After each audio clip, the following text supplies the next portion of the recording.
DJ पारस ज्यादा बोल के गए, गाने में कमी हो जाए पर बजाने में कसर ना छूटे।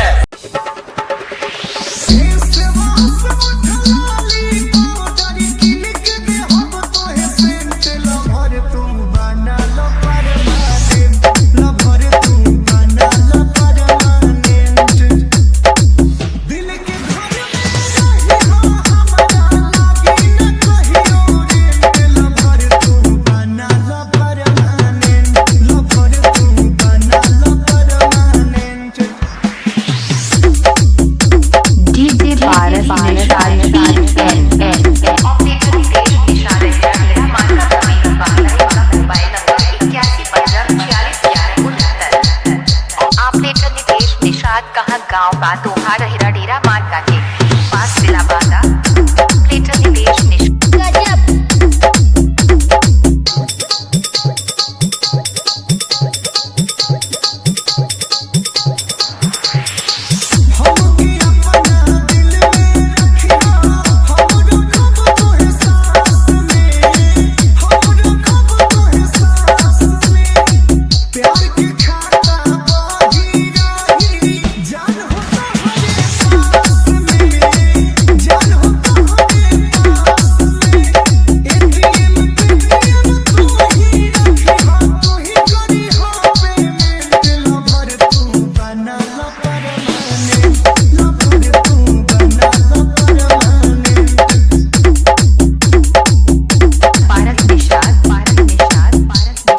अहरा मोबाइल नंबर 8983461169 पर संपर्क करें।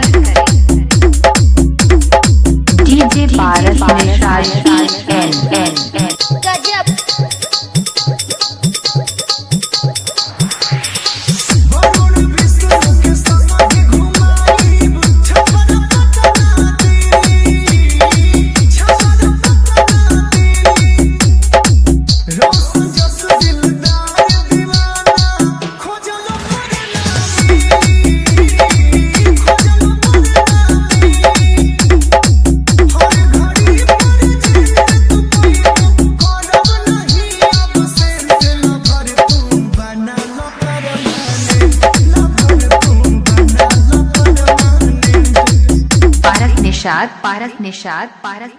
पारस निषाद अहरा डेरा मोबाइल नंबर 8983461169 पर संपर्क करें।